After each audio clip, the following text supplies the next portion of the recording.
Hello, I'm Melanie Reese, Director of Cadre. Thank you so much for joining today's webinar presented by Stephanie Weaver and Lenore Knudtson, entitled Productive Conversations Through Empathy. Today's presentation is part of our continuing series of valuable Cadre webinars. A few technical notes. Phone lines have been muted to minimize interruptions. Toward the end of the webinar, we will open up the line for questions. Please press #6 to unmute your phone and *6 to mute it again. For best sound quality, we recommend using your telephone rather than talking through your computer audio. At any point during today's presentation, you may submit questions or comments into the chat box located at the bottom right-hand corner of your screen. Cadre staff will be monitoring chat comments throughout the webinar. We are so fortunate to have two esteemed presenters today. Let me first introduce Stephanie Weaver. Stephanie is a principal partner in Pingora Consulting, LLC, and offers more than 12 years of experience in state education agency administration, strategic planning, fiscal controls, and program improvement. She is a national expert and a valuable resource on all matters pertaining to special education, school finance, and refining education systems. She is regularly called to work with school districts and states in programmatic finance, data analysis, legal compliance, and systems management. She previously served as the Deputy Director of Special Education at the Wyoming Department of Education. She earned a national reputation as a leader in special education, and she has been invited to participate in several national work groups focused on special education policy and technical assistance. Ms. Weaver holds a Bachelor's of Science in Business Management with honors from Montana State University, Bozeman, and a Master's of Business Administration from the University of Wyoming. Ms. Weaver has expanded her knowledge and skills to include certification as a mediator. She incorporates the facilitation and team-building expertise of a professional mediator across all aspects of the profession, making her an expert in working with diverse groups and building cohesive workplace teams. Joining Stephanie is Lenore Knudtson. After earning a bachelor's degree and a master's of science in education, Ms. Knudtson began her career as a school psychologist, working with school teams, parents, and children. This ignited a passion for special education and improving the lives of children and young adults with disabilities. Ms. Knudtson's journey led her to law school. She earned a Juris Doctorate degree with honors from William Mitchell College of Law while working full-time as a psychologist with significantly challenged young adults. After law school, Ms. Knudtson began a new career involving special education law and substantive compliance. She works with states, school districts, parents, and advocates across the nation. Currently, Ms. Knudtson's career has culminated in a rich blend of issues focusing on education and dispute resolution. She serves as a mediator, complaint investigator, and hearing officer in several states. Ms. Knudtson provides professional development in education and dispute resolution across the nation. In 2012, Ms. Knudtson joined Stephanie Weaver to create Pingora Consulting, offering an array of services focusing on education, dispute resolution, and systems building and legal compliance. Thank you both so much for joining us today. I'll now turn it over to the two of you. Thank you, Melanie. This is Stephanie Weaver, and Lenore and I would like to thank everyone for joining us this morning or this afternoon, whichever time zone you might be in. We want to express our appreciation to Cadre for the opportunity to guide this discussion regarding a topic we've become increasingly more interested in and its connection to the work that we do, and that's empathy. Today we are going to talk specifically about empathy and its ability to increase the efficiency, effectiveness, satisfaction, and really productivity of teamwork and personal conversations. As a starting point, we are going to begin with a definition of empathy and kind of our working definition of empathy. And that is that, simply stated, empathy is a recognition of others' feelings, listening to the causes of those feelings and being able to participate in the person's experience without becoming part of it. It really means that there is no ownership. In empathy, you're not expressing ownership, rather you're a participant. Empathy is really a great liberator, and we're going to talk about a few different ways. Empathy is understanding the feelings of another, and again, it's without experiencing those feelings as your own, and it's liberating because you can demonstrate compassion without really infringing on your own beliefs or having it be having it to change your values. So let's think about the ability to understand the feelings of another, and we want to make this kind of distinction of empathic concern, and an understanding that empathic concern means that you aren't sharing the same painful feelings as another person. That might be sadness, it might be fear, it might be anger, but you're not yourself sharing that experience. Rather, concern is an acknowledgement that the person is having a difficult time, but it isn't yours to fix. You don't have to have the answer. You're not expected to provide the answer. Rather, you're concerned, acknowledging that the person is having a difficult time. There's an interesting piece. Okay. Can you hear me? I'm sorry, this is Lenore, and yes. This is the part where I start getting really excited, so forgive me for jumping in. But this journey that we've been on, learning about empathy and the difference between empathy and sympathy, and empathy's role in teams and the team process, has gotten us really excited. This is one of the reasons empathy is so powerful, because you can demonstrate empathy, compassion, caring, kindness, without inserting yourself into the story, the concerns, you don't have to feel what the other person is feeling. You don't have to have the same feelings in order to be able to be empathic. You can acknowledge that that person in this moment is in a tough place without endorsing those feelings. That's what makes empathy powerful. That's what makes it liberating.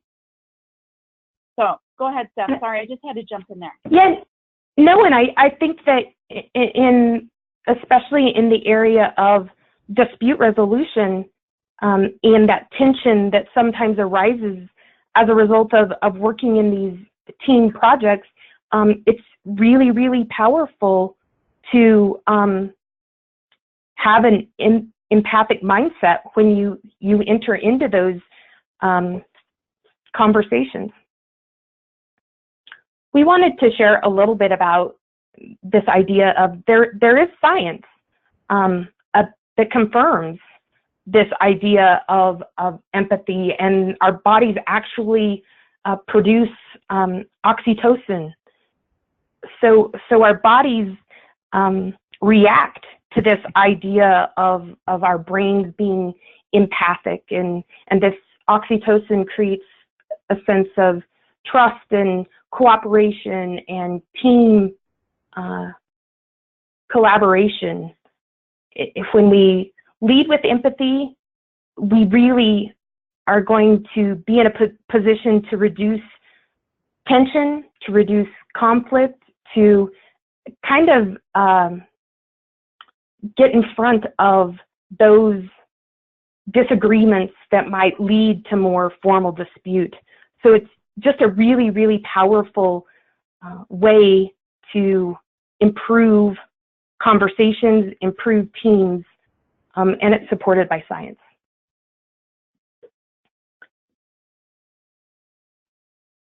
The other piece is thinking about empathy as you're kind of viewing it through the eyes of another. There's definitely an art to being able to see the world through someone else's eyes.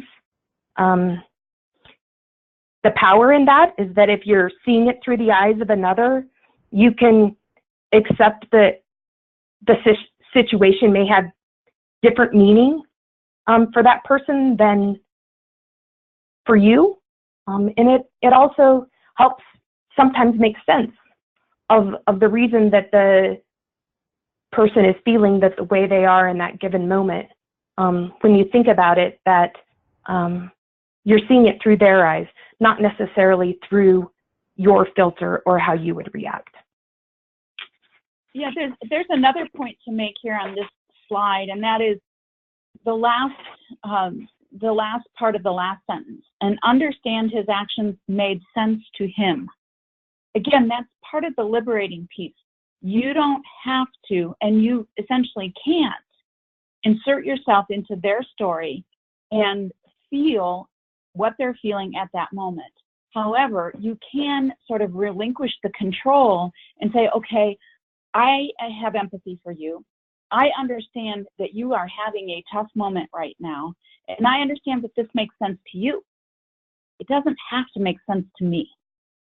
I only have to be able to liberate myself and acknowledge that this makes sense to you.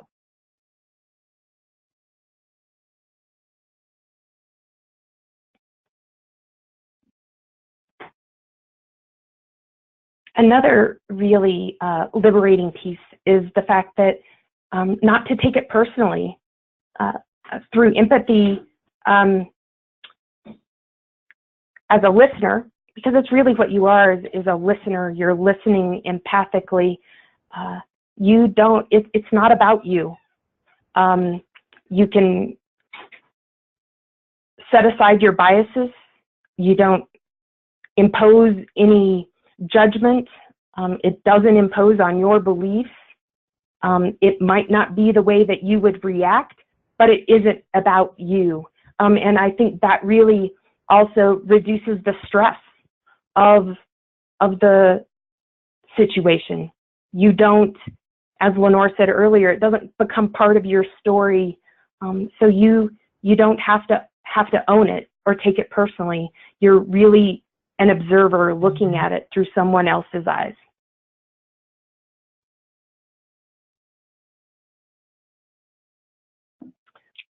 We also know that empathy, there's some training. We all have the capacity to exhibit empathy, but it's really a learned skill or an attitude that we take on as part of our life. We try to, when we come into contact with people who receive empathic training, they communicate and understand other people's experiences or feelings, but you have to be trained to do that in order to really express empathy to the fullest. This slide talks about just some really interesting research out there, specifically in the medical field, but this is about doctors, medical professionals who had received empathy training and their interaction with patients and expressing empathy as they interacted with patients. And I think common sense sometimes, or our intuition, would tell us that, oh my gosh, if they were, having to deal with patients who they were having hard feelings, that would be a heavy burden to take on as a physician or a medical professional. But really, when you do all of those things that we've talked about, when you listen empathetically and you don't own the issue as your own, they had decreased stress levels because they were not taking those problems on as their own. They were just observing with empathy.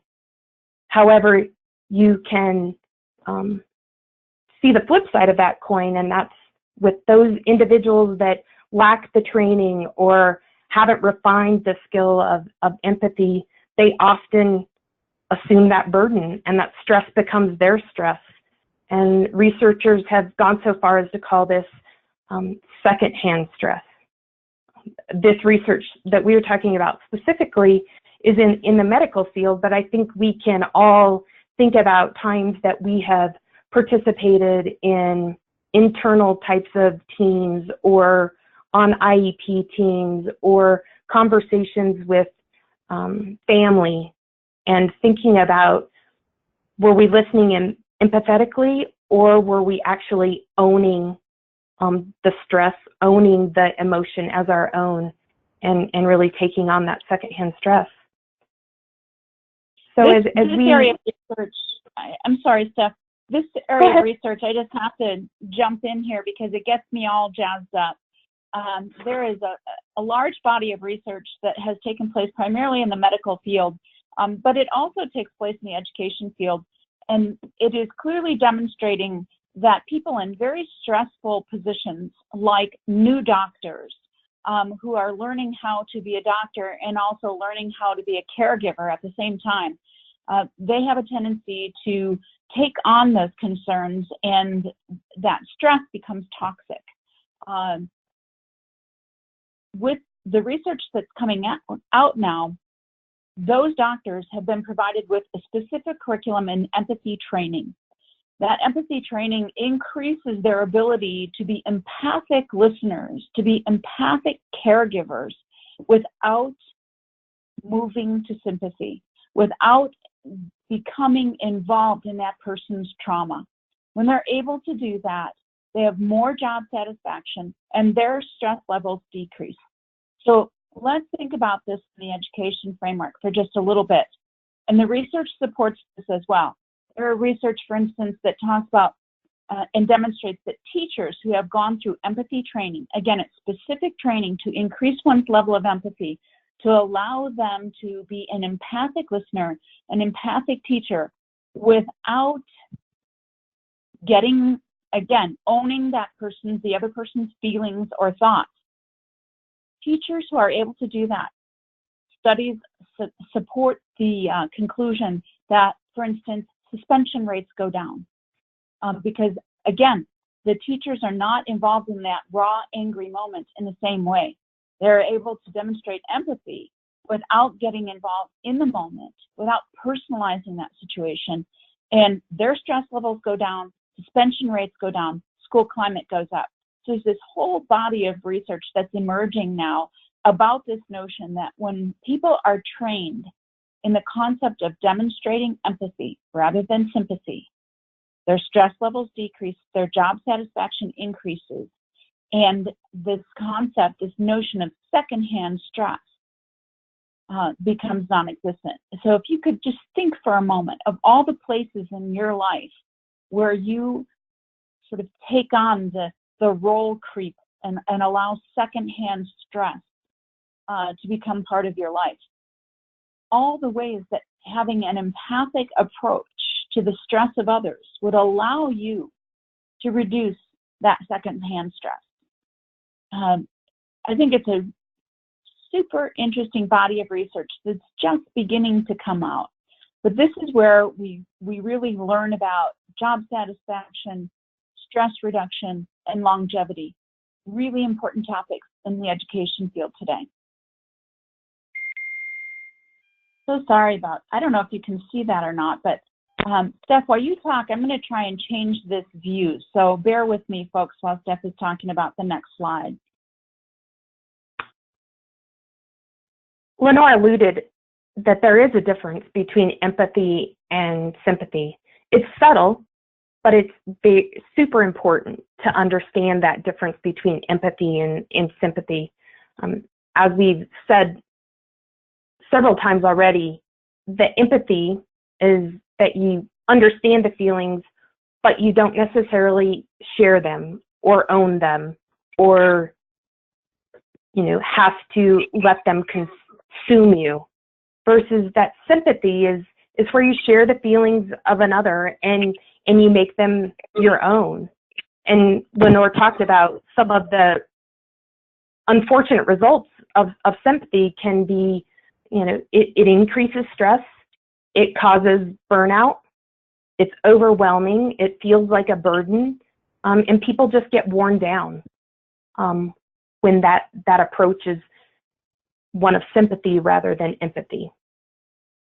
So it's important to think about how to build empathy, and know that it's a learned skill, and it needs to be practiced. Yeah, another way to conceptualize the difference between empathy and sympathy is empathy is, again, allowing and embracing someone's ability to express their own feelings, but not necessarily sharing them. Being empathic in the moment that this person is having a tough time without saying, I would be bothered by this too, or this would hurt me as well, or I understand why you feel that way. Because again, the powerful piece about empathy is that you can demonstrate compassion and understanding, empowering someone to take control of their own emotional health without inserting yourself in their story, without owning the reasons that they feel that way. When you move to sympathy and you start saying things like, I would feel that way too, I understand why you feel that way, it would make me mad as well, I hate it when people do that to me, all of those things move you towards sympathy. And you are now taking on the toxic stress of being in that moment with them. You're starting to own their reasons for feeling bad. And I think, along those same lines, Lenore, it's that difference too between acknowledging and endorsing. And in the Yes. world that we live in, working with colleagues, with students, with parents, in dispute resolution, just that huge difference between trying to get tension, conflict resolved, and the difference between acknowledging this emotion versus endorsing this emotion has a significant effect on getting to a positive resolution or outcome. So a little bit about, as we've said, building empathy. It's learned, it must be practiced. It includes that you have to have some self-understanding, some way to check the pulse of yourself in building this empathy. You have to have understanding of others and those around you. And then you also have to recognize that there is a nonverbal empathy that has to be acknowledged, and you have to pay attention to that in order to build empathy and improve your skill set. So thinking about this self-understanding, giving yourself permission to experience the feeling that it's okay that you have the feelings that you do, and that you, again, that you self-check, you keep track of kind of your own emotions and your health, and it helps you to have a better understanding and interact with a person if you kind of have that recognition and acceptance of your own emotions.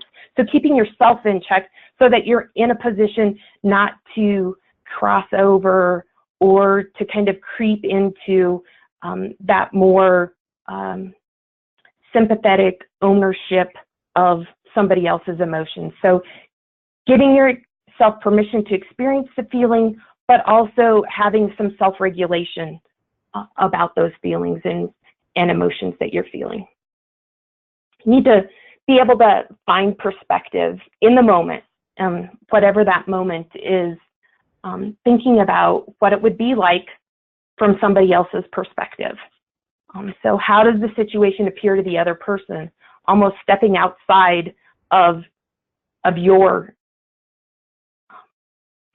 reaction to it, thinking about it from the situation from another person's perspective, and being willing to accept that somebody else's why might be different from yours, but it doesn't infringe upon your beliefs or your values. Rather, you are able to get to the point that you can value diverse perspectives and people that are different from you. Because we don't own that perspective. It's not your perspective. This nonverbal element, we've talked a lot about kind of the demonstration or the verbal listening, those pieces, but it has to work in harmony with this nonverbal empathy and how we respond nonverbally and the signals and the cues that it requires. And so when people are speaking, when you're listening, think about it, you know, where are your eyes? What's your body position? What are your nonverbal cues?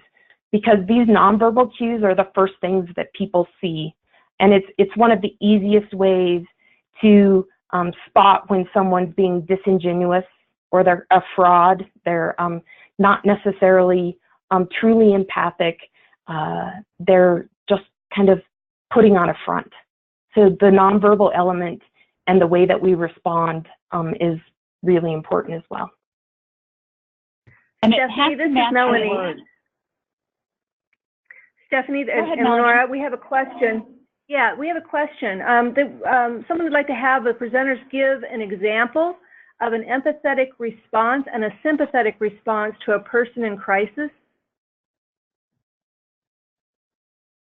Sure. So a little bit of context, and I'm just going to make it up for the purpose of this response here. But let's say you have a person who is particularly angry about care that their child has received in school. They don't feel as though the school cares about them. They don't feel as though their child has been taken care of the way that they see appropriate. Maybe it's a safety issue. And so this parent might be expressing some very strong feelings about maybe the teacher hates my child, or the teacher's incompetent, or something to that effect. And an empathic response might be that, for instance, it's always easier, especially when you're new at this concept, to go verbal, to describe what you're seeing rather than endorsing what they're feeling. So an empathic response might be something like, I can see that this is really an emotional moment for you, and you might offer a suggestion. Would you like to take a break? Should we move on to the next item on our agenda?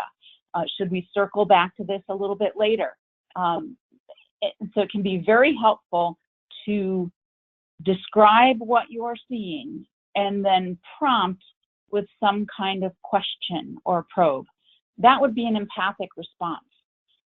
A sympathetic response that inserts you into their story and starts endorsing why this parent is so upset is, you know, I can understand why that would make you so mad. It would really upset me too if the teacher made my child stand against the wall for recess every day, or if the teacher left the classroom alone and my child got hurt, or whatever's happening in that story. Saying that you understand, saying that you would feel the same way, saying that I don't blame you for feeling that way. All of those are sympathetic responses because it's moving you to owning those strong feelings. In order to be able to say you understand, that you would feel the same way, that you don't blame that person, you're saying, I would own it and react the same way. That's a sympathetic response. You want to stay on the side of empathy, which allows you to be very respectful and compassionate that this is a tough situation to work through, without endorsing that what this person is feeling is actually correct. We don't have to own it. Yes, Go ahead. That's really helpful. Thank you. There's a follow-up question. Do you have any suggestions for keeping responses empathetic when responding to phone calls? It seems that it's even more difficult when you don't have the nonverbal element visually present. Yeah, that's a really good point in our digital world. I agree with that. When you don't have the perspective and the context that goes along with a face-to-face conversation, it can be really difficult. You cannot describe what you see but you can describe what you hear. And if I'm involved in a phone conversation when somebody is getting upset on the other end, and again, Steph and I are both mediators. We're both facilitators. And some of the pre-work that we might do with groups allows us to experience that raw emotion most of the time over the phone as we're getting ready to convene a mediation or facilitation. And I handle it very much the same way with something just changed here. Your voice is rising. You seem to be upset. This seems to be a difficult moment for you. Would you, and then again, follow up.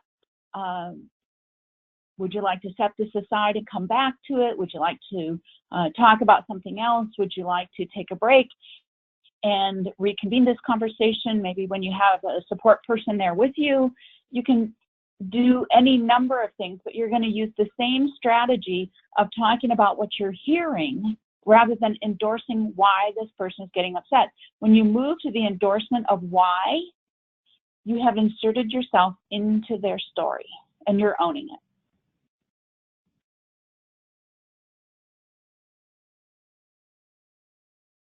Any other questions?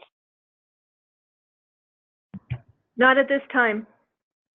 Okay. Oh, I spoke too quickly. Here's another. As a psychologist, I know the power of empathy one-on-one. As someone who has attended many mediations, I've observed that verbal and nonverbal empathetic responses to one party can cause the other party to misinterpret the mediator as being biased. How do you handle that? Do you educate all parties beforehand that signs of empathy, like head nods, do not imply agreement? Yeah, really, really good question.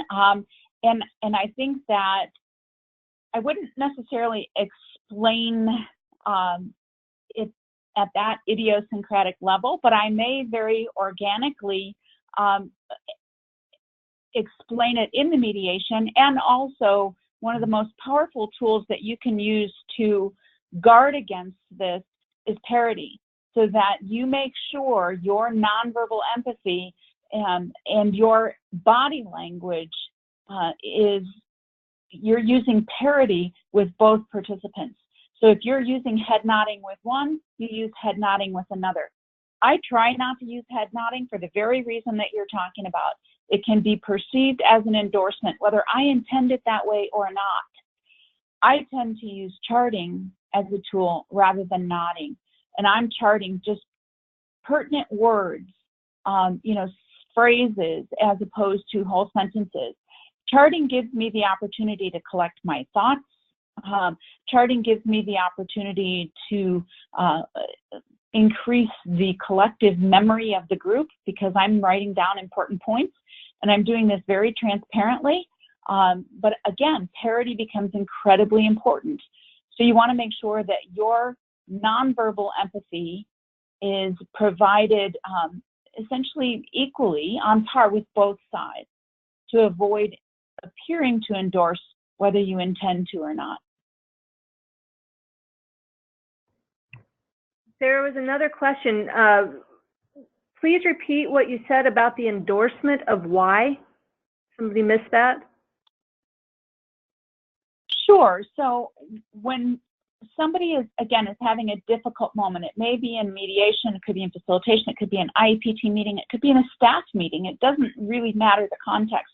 When that person is perceiving that they've been treated unfairly or that their child has been treated unfairly, the notion that you can acknowledge that they're expressing a strong emotion, that they feel strongly about something, that this is a difficult topic for them to share, whatever it might be, you can do that without endorsing the why behind their emotions. So going back to the child example, or the parent does not believe that the teacher treats their child fairly for whatever reason.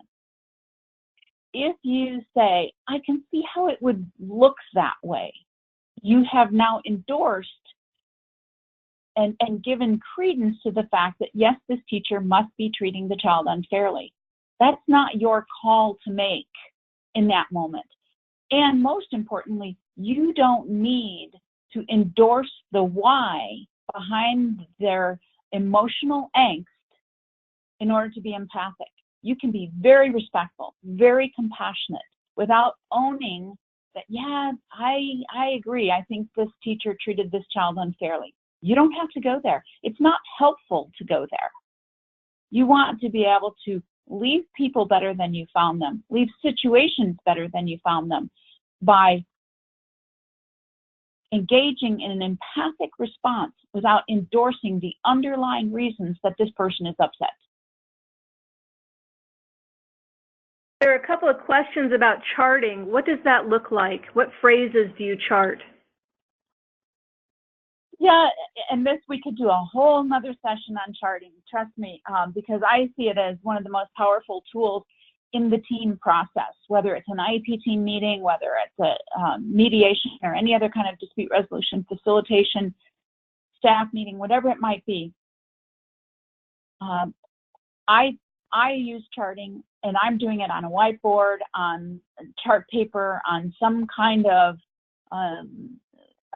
medium that's visible to everyone. And I'm picking out words that I can work with, that I can go back and probe again. So it could be, going back to the example again, I mentioned a concern about recess. I might chart recess up there, so that it's a collective reminder to the whole group that we might need to come back and look at, what does recess look like? Are there opportunities for more support? Really exploring through probing what some of the issues are about it, rather than just the raw emotionality about it. Saying something is unfair or that it's not working is not enough to be able to look at potential resolution. You have to be able to probe deeper than that. And so I'm charting just particular words that allow me then to come back and probe. What about this? This was mentioned as something we need to come back to. It also allows me, if I've got somebody who is so enmeshed in their moment, in their own stories, that they're not ready to move on, I can use the chart and say, we've got it up here. We can address it right now, or we can come back to it later. What is your preference? So that you kind of get that person ready to move on and face forward and start talking about solutions. So charting is just an incredibly powerful tool. Probably deserves a whole lot more time than we're going to be able to give it today. But it allows you to control your nonverbal behavior, and also have a tool that gives you organizational purpose. It becomes very organic. It's not artificial. It's a tool that gives you organizational purpose. And it, well, again, and it also, go ahead, Steph. I was just going to say, too, it allows you to not let the emotion or that burden to become the story, because you're not charting anger or disappointment or the emotion that's being expressed. You're, really charting what is the issue, or what is the topic that you need to dig deeper into. As Lenore has said several times, you're going to leave yourself something up on that chart that you can work with. And a really strong emotion, or, this expression is not what you're charting. Rather, it's the piece that you can work with, the issue that needs resolved. Yeah, great. There are a couple. And another example. Go ahead, Melanie. I'm just letting you know there's another question regarding addressing strong emotions and people being upset. I think it might be addressed later in your presentation, so we'll hold that. But please go ahead. All right, so I think we're up to the continuum stuff.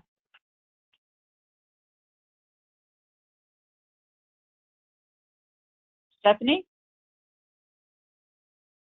Yeah, I'm here. Okay. The empathy continuum, we're going to explain it a couple of ways. Globally, what we're explaining is that there are different stopping points on this idea of empathy, and really thinking about focusing on behaviors.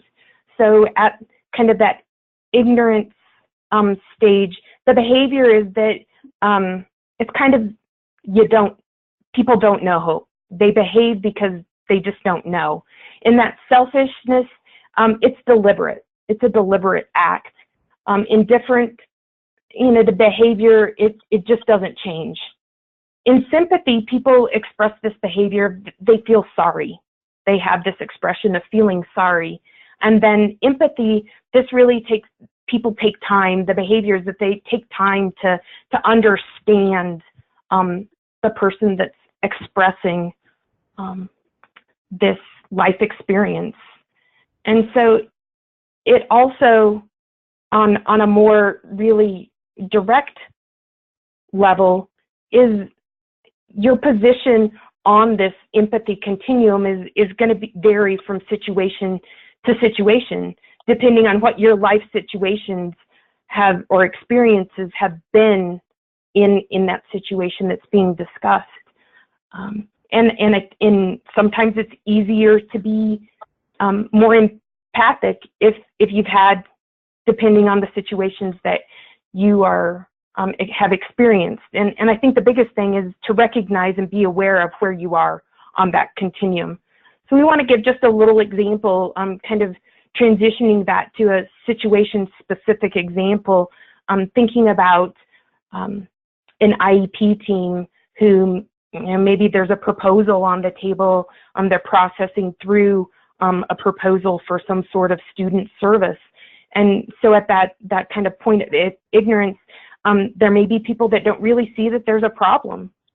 And then in that selfishness stage, it may be that there are people that it has to be somebody's fault that there's not enough of that service, or the service isn't working, kind of that it must be somebody's doing something wrong, or someone's at fault. The indifference person on the team may be that there's a solution and they just think it's okay, like what's wrong with the solution. The empathy, there's an emotion tied to it. It could be that, as using the example Lenore, it could be that the one person thinks the teacher just isn't nice, isn't helpful, doesn't care about their child. And then you finally get to kind of that empathic response, and that's really where positive actions and positive changes can happen. And if you think about it, you won't get a positive change until you really get to that empathic response. And getting stuck at those other places along that continuum delays any positive outcome that might result from the conversation. And this empathy continuum is also the focus of empathy training, because if you think about the purpose of empathy training is to get you operating from a place of empathy, which is much closer to achieving positive actions and interactions with people. As long as we stay over on the left side of this continuum, we're much more likely to have negative actions. And again, this can be very fluid in the moment. It might be that roles at the table change at any different moment. But until we can get people operating from a position of empathy, we're much less likely to get lasting positive interactions.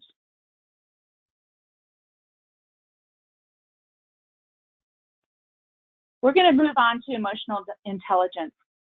This is a field that is relatively new. It's not brand new, but we have talked about it more and more in relation to dispute resolution and also education over the years. And emotional intelligence, or EQ versus IQ, emotional quotient versus intelligence quotient, very interesting concept in the education field. From the big picture, 30,000-foot view, we're talking about teams that demonstrate high levels of emotional intelligence decrease stress for individual members and for the process itself. Staff turnover is reduced because burnout is reduced. We increase our personal well-being because we don't take on that secondhand stress, that toxic stress of others. Leadership is increased because this is a demonstrated skill. Team performance is increased. When you can improve IEP teams on behalf of students with disabilities, you improve outcomes for kids with disabilities and you decrease disputes.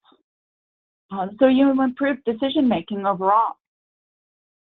This notion of EQ is really about your ability, capacity, or skill to identify, assess, and manage the emotions of oneself, others, and the group.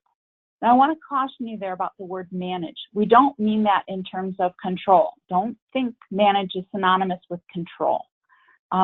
It is really about the ability to identify, assess, and manage. You can manage the emotions of oneself, the others, and the groups by giving an opportunity, for instance, to express and release, through probing questions, through acknowledgement that this is a tough moment, and then probing about what the group would like to do next or what the individual would like to do next.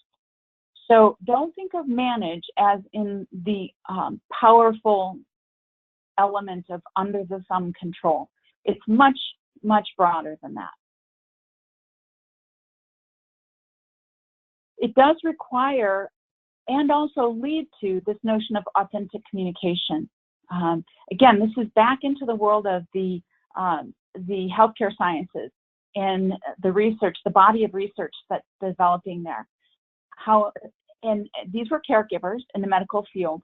And this study really went deep on what happens when empathy is inserted as the method of interacting, the mode of interacting with people with chronic health conditions. So the first thing that they tried to teach and then query was understanding the problem through another's point of view. Again, that's the perspective piece that we mentioned earlier. Doesn't mean it's endorsement. It means that I understand that you are having a tough time handling this diagnosis or pain management or whatever it might be in the medical field. Recognizing and fully accepting the patient as a person. You can translate all of these things readily into the education system. Authenticity is that real, honest expression without hypocrisy. And I'll go one further, and that is without sarcasm. In my view, and I've seen this play out hundreds and hundreds and hundreds of times, sarcasm has no place when we are dealing with the needs of a child, when we're dealing with dispute in general, because not everyone understands sarcasm the same way, and sometimes it comes off as hypocrisy. So what we're really hoping for is this, through authenticity, is this warm and unconditional positive recognition. And then self-exposure, meaning the staff person, the healthcare professional, whoever it might be, has the opportunity to report experiences from their personal perspective. Again, when you offer an empathic response, you don't have to agree or disagree with their perspective. It becomes very powerful. But these are the keys, the tools to authentic communication. This notion, again, of understand versus manage. Empathy and emotional intelligence work together to produce long-lasting relationships. Think about how important this is in the educational field. A young person enters a school as a preschooler and ages out at the age of 21 or 25 in some of our states. That is a long relationship. We want it to be positive.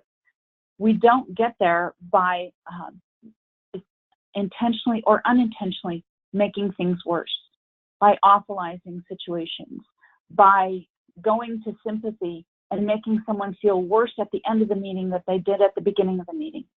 You get these long-lasting relationships through empathy and emotional intelligence working together. Empathy allows the leader to understand what that person is feeling in the moment without endorsing why they're feeling it.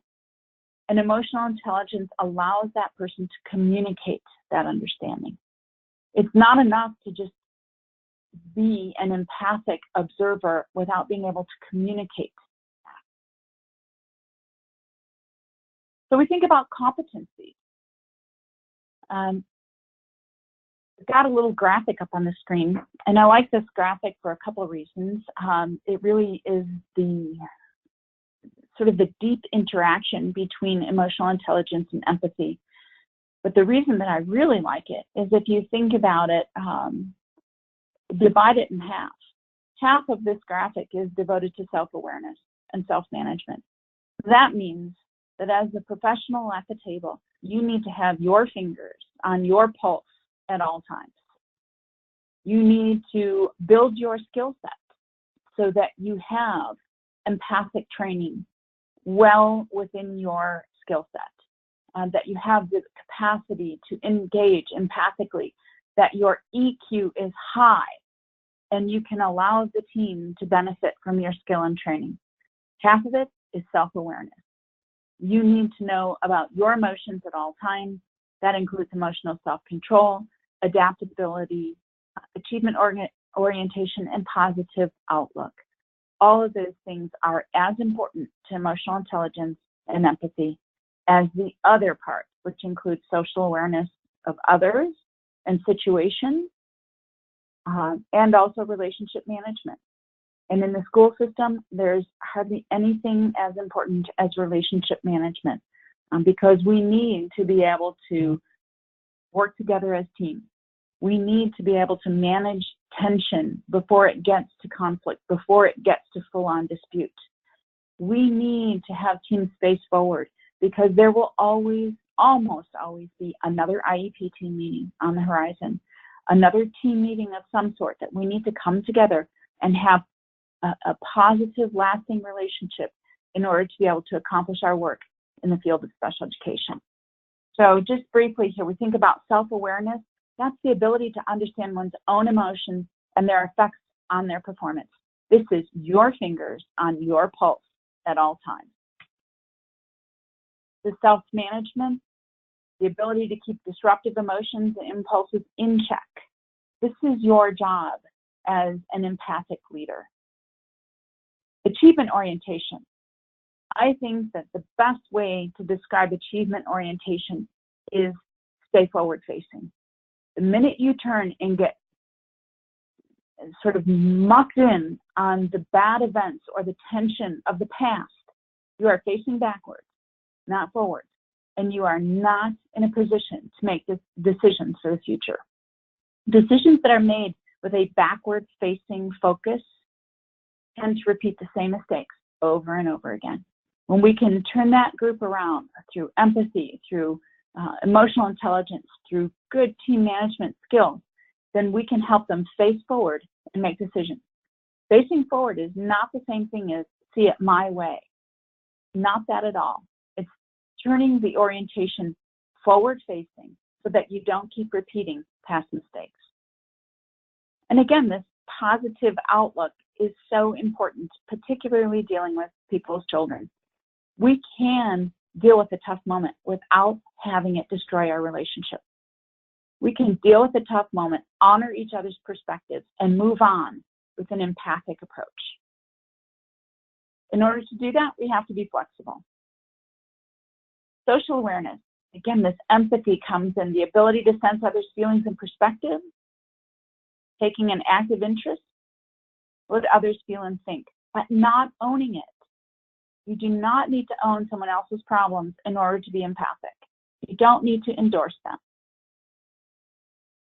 And then the ability to read the group's emotions. As a leader at that team table, it's really important that you continually monitor yourself and your group. Loved the question from the psychologist about the effect that nodding might have on the other participants. You have to continually assess that organizational awareness of, wait a minute, I may have just inadvertently appeared to endorse this notion, this idea, at the expense of the other participants. I need to back up a little bit and make sure that I have demonstrated parity so that both sides know that I'm encouraging dialogue, I'm not endorsing. Relationship management. This is a little more complex, and especially in our setting, but certainly think about this from a staff meeting perspective, a building team level perspective, or a professional, a PLC, a learning community, people that have to work together for a common objective. Be aware that you have the ability to be a positive impact on others. If you're going to go to a meeting and be backward facing, chances are others will follow. If you're going to go to a meeting and be forward facing and say, yep, we've got these issues, we've got these tense moments, we've got these difficulties, but let's stay forward and work through them. And you can help people do that through coaching and mentoring, guiding them along. I would say for each and every one of us, you on the line have already demonstrated a willingness and an awareness about the importance of increasing your EQ, about being an empathic leader. And so you are essentially one of the leaders when it comes to conflict management. Be inspirational about it. And then, again, when it comes to teamwork, your shared goal, that's a very forward-facing concept, not backward-facing, but forward-facing. So make sure that you have a shared goal, that you use parity to encourage people's active participation, that your body language is in harmony with your words so that you're authentic in your demonstration of empathy. This concept of lean in. As a leader, lean in. What would happen if more leaders were of the mindset to know a little more about the people at the table, care a little more about their needs, and showcase their strengths to give them opportunities for success? This does not mean that you capitulate or give in. This may mean that you lean in and allow somebody to shine for a few moments and then still face forward and say, okay, we can use this energy to build towards our shared goal. It doesn't mean that at the end of the meeting, only one person gets the shine.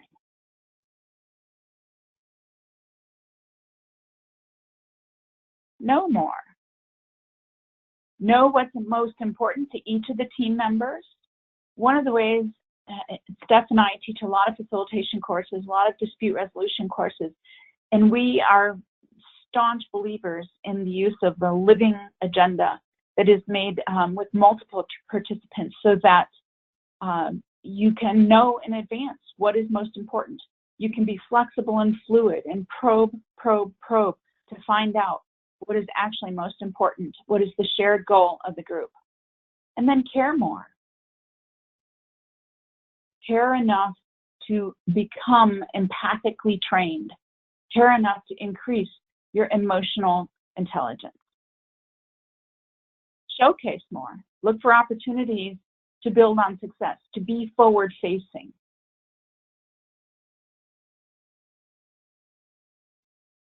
And this next concept to me is, it's critical, but it's big. It's really big. You have to think about it globally. And we're talking about circles of concern. In order to be able to have that conversation, I first want to talk about the space of change. Because when you interject this notion of the space of change into your meetings, you start building mutual respect. You start building understanding of different people's perspectives. You create an environment that's safe for people to express what they're thinking. It promotes group participation. When you offer the space of change, that people might come away from there thinking or feeling differently about a topic, about an issue, then you are promoting group participation. You're turning that group and facing them forward and saying, I want to hear your voice. And then again, as an offshoot of that, is a really critical component is that the leader is mindful of who is in his circle of concern and continually looks for ways to expand it, because that's how you build the space of change. Expanding your circle, very intentional. You create and foster the space of change through widening, growing your circle of concern. Because as humans, and there's a multitude of research to support this, and just look at what happens in your communities and in your neighborhoods. We are predisposed to empathize with others in our own social group. People who look like us, people who sound like us, people who think like us. We are predisposed to say, yep, that person's in my circle. But because circles can also be confining, we have people who are outside of our circle. It may be somebody with whom I'm not at all familiar. It may be somebody that has angered me in the past to the point where I don't really want to meet with them again. It could be somebody that I don't share their concerns. I don't share their language. Whatever it might be, as leaders, we have to be very intentional about expanding that circle of concern. And you do it through empathy. Allow people in your circle who may disagree with you. And that's very hard to do. Allow people in your circle who don't look like you, act like you, talk like you, sound like you. But when you can expand that circle and be very intentional about it, you're creating the space of change, and it is liberating. Put this in the IEP team context, and maybe you've met with somebody over and over again, a parent and a school meeting together over and again. Maybe they've been to due process and back again. It's really difficult to have that person in your circle of concern because you have been locked in dispute or disagreement for so long. When you intentionally, through empathy, again, not sympathy, but empathy, bring that person into your circle of concern and recognize that there have been tough moments, lots of disagreement, high emotions in the past, but allow that person in your circle of concern and say, today we're going to face forward. It is liberating. Is it very hard for somebody to be angry when you do that? Well, Lenore, and I just want to jump in and kind of connect that back to some of the earlier discussion about some of that goes back to not owning it. By approaching it through empathy, it's not that you're in agreement. It's not that your values or your beliefs have changed, but you can see it through the eyes of another person, and you can. And I'm blanking on the exact wording right at this moment, but you can understand why that person made that decision at that point in time based on the information that, the perspective that they had. And so I think that also allows you to not personalize some of that emotion and that tension that has existed in the past and may allow you to expand that circle of concern. Yeah, this notion of zoom in, and this means nothing more than listen very closely to the people in your immediate circle. And in our world, it's probably at an IEP team meeting table or a staff table or dispute resolution, mediation table. Zoom in and listen closely.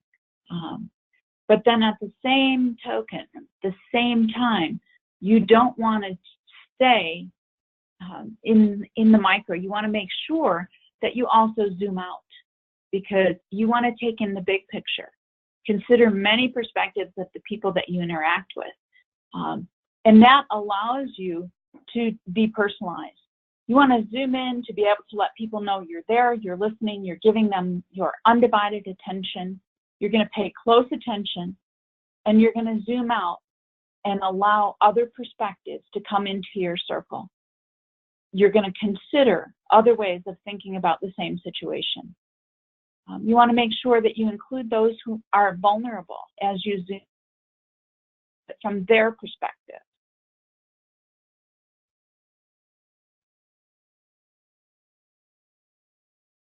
And so moving on to productive conversations, Steph, I think we have about 5 or so minutes before we're supposed to open it up. So if we can do this really quickly.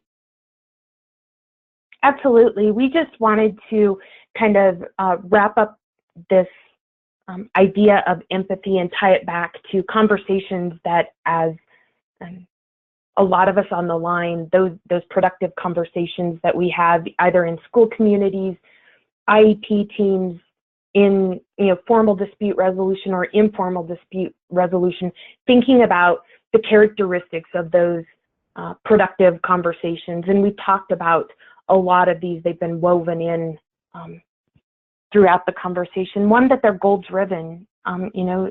making sure that there's a common understanding of what needs to be accomplished. Relationships, making sure that there's been time as either prior to the meeting or during the meeting, that there's time spent on development of the relationships and the connectedness between the participants, whether that's a internal team meeting or an IEP meeting or parents in school, taking time to develop those relationships. And another characteristic is effective communication, and we've talked about that communication happens in many different ways. It's the effective verbal communication as well as nonverbal communication, written communication, all of those different pieces, that there's an effective way for people to have a common understanding, understand the emotion in that communication. Lenore has mentioned this several times, but we are strong proponents of the idea of productive conversations are forward-facing.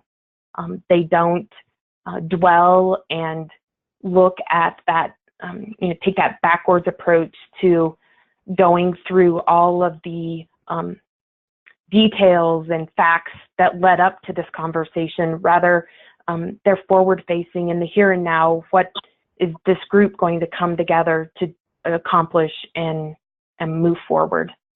And then finally, that participants in these conversations come with open-mindedness, and that they have a willingness to bend. And this starts with some of the strategies that are on the screen at this point. And it's that elimination of mind chatter. And what we mean by that is having the ability to kind of set aside some of the assumptions, some of the judgments that walk into a room with us. So eliminating your own mind chatter as you engage in these conversations. We talked about building an agenda. And again, this isn't an agenda in isolation. This is together building an agenda that people can understand, that people use, that feel that is representative of the things that need to be accomplished during that meeting. Actively listening, these are all of the things as dispute resolution practitioners, as team members, as in relationships, all of those skills that we use to demonstrate active listening, whether that's reflecting back to individuals, body language, acknowledgement, all of those different pieces. And that difference between listening and hearing, that we're not, as we're listening, we're not preparing our response, we're actually listening for understanding. This ask questions, this is a big one for Lenore and I, and lots of our trainings. One of the guiding principles is this idea of ask, don't tell. It is not, we're not the fixer, we're not the person with 100% of the answers. Rather, it's this idea of, through probing questions and being interested in the other individuals at the table, we can get to a better resolution.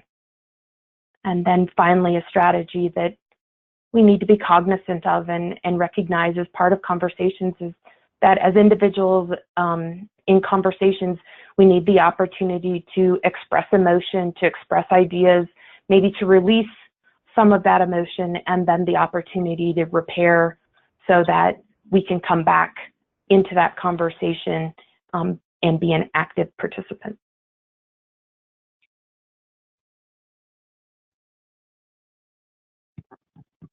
So we were at the point. Go ahead. I think we're at the point now of opening it up to some more questions.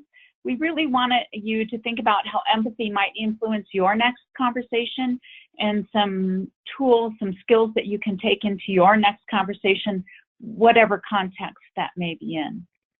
So, Melanie, I don't know if you have any questions in queue. There are 5 questions, so we'll get through as many as we can. The first question, how do you communicate that, that with an upset parent that you want to be empathetic without having them be offended by guessing that they are having a strong emotion? Some individuals may be upset by someone assuming that they're having strong emotions. Oh, I'm not sure I completely understand the question, but I will respond this way. There are no pat answers. There are no pat phrases. You can't just have a cheat sheet of empathic responses and tick them off one by one. It's very organic in the moment.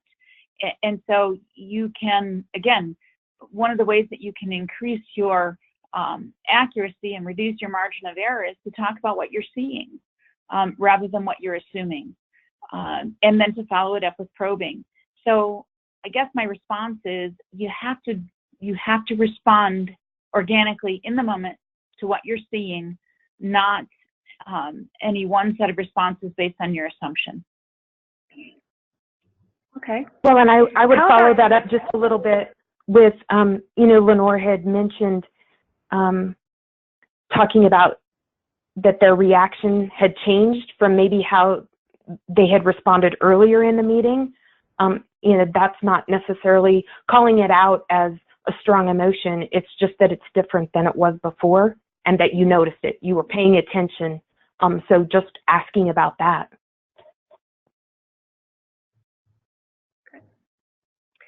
How about empathetic responses when dealing with multicultural families? Yeah. Are there any differences? Really tough because it means different things to different people. Culture is a huge overlay in all of this, and to the extent that you're able, you need to learn about.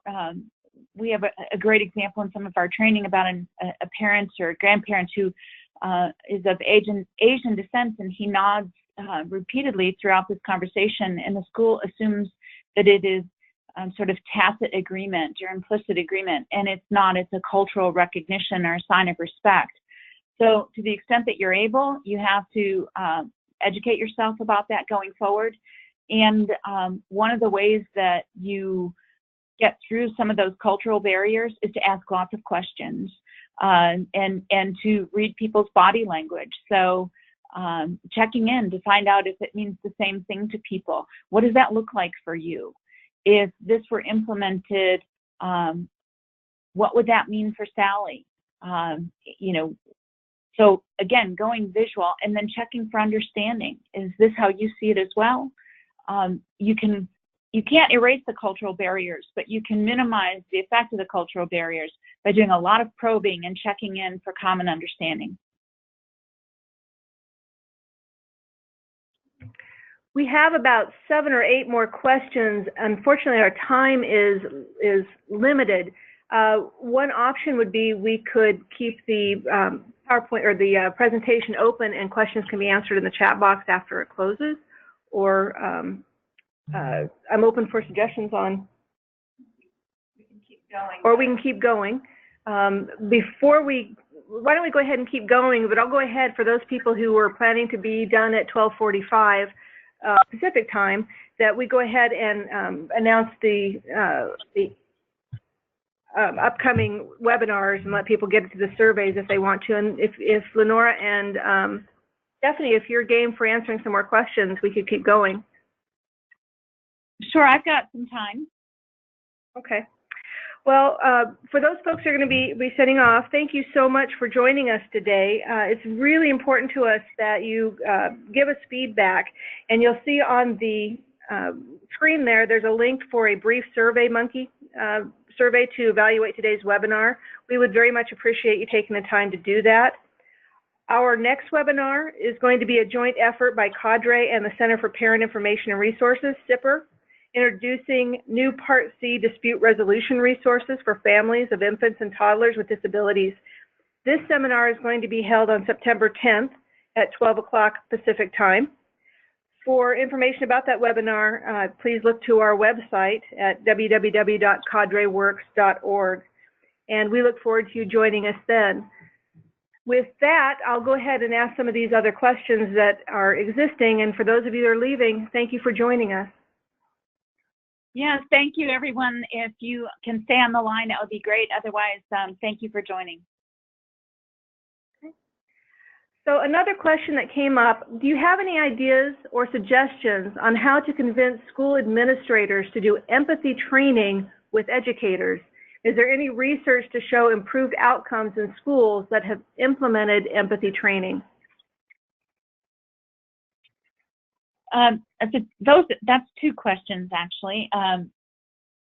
Going to the last question first, this whole body of research in schools with respect to empathy training is an emerging concept.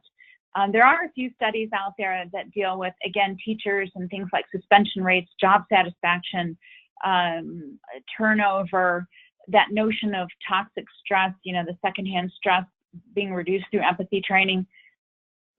But an administrator really needs to be receptive to the notion in order to be able to receive that research and to dig in on it. So recognizing that administrators are in different places, you know, I think in my experience, in much the same way that we have approached facilitation as a promising practice, because there's so much overlap with facilitation in the skills that we're talking about today. Look at some of that research, because that is powerful and impactful at the IEP team level. And they're very, very similar skill sets. We talk about empathy all the time in the facilitation training, and being the facilitative skills leader at the table, not just an impartial third party outside facilitator. So I would say borrow from some of that research. It's very powerful about the improved outcomes for IEP teams. And again, this notion of you can stay backward facing, saying this is the way that we've always done it, or you can have a very forward facing conversation about how to make improvements. Look at the early dispute resolution research as well. The earlier you can resolve tension, the less likely you are to proceed to a full-fledged dispute. I would venture to guess that every school system would be interested in reducing the chance of heading to a due process hearing. No simple answer there, sorry. How would you suggest parents develop empathetic relationships with school staff? This parent wants to start to continue on a positive note with teachers if they haven't felt successful in past years.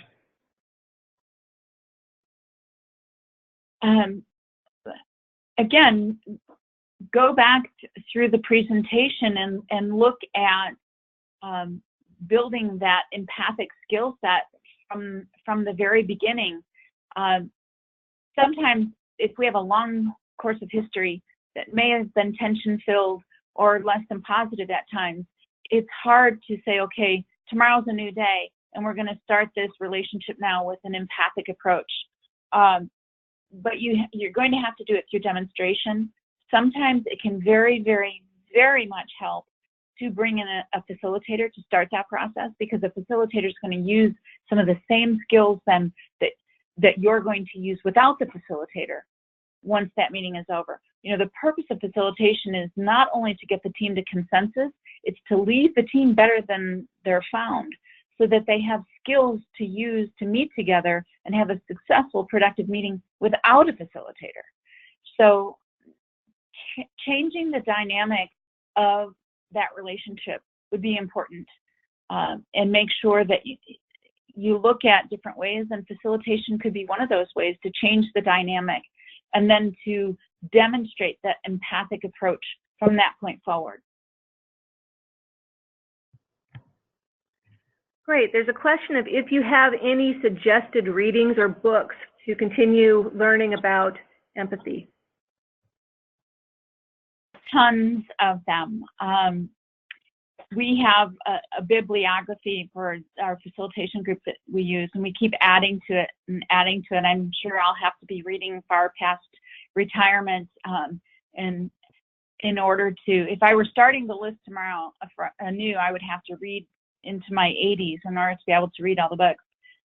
But there's some really good ones for targeted conversations about empathy, targeted conversations about certain aspects of facilitated skills, getting to positions, getting beyond positions to interest.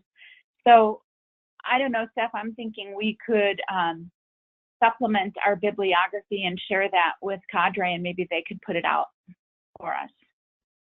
That'd be a great idea. Is that something we could do, Melanie? Absolutely. We can add it to the resources available. We can make that happen. So that actually, great. That actually addressed another question, asking if you had a particular resource or literature review in mind for those who would like to learn more about professional development and teacher candidates building empathy skills. So as you compile that literature review, if you could focus on professional development for teachers, that would be great. If there's anything available that you know of. And absolutely. I will take advantage of that opportunity to sort of give my plug and say, not only teacher professional development, I think that this is a topic that needs to be taught in teacher preparation programs, so that teachers come to the job with this empathic skill set for their own sake, as well as the sake of the team and the classroom, because we want to make sure that teachers have job satisfaction, high emotional intelligence, that they don't take on the secondhand toxic stress, because schools can be, stressful environments for teachers. So I would love to see it in a teacher prep program. That is the end of our questions. So again, thank you for being so thorough and spending a little bit of extra time with us. And thank you for those who've hung on to gather all the information you can from these two wonderful presenters. With that, again, please consider evaluating our presentation today. Thank you for the opportunity. Thank you. I really enjoyed it. We appreciate it. Thank you again. All right, bye-bye. Bye-bye. Bye. See you September 10th.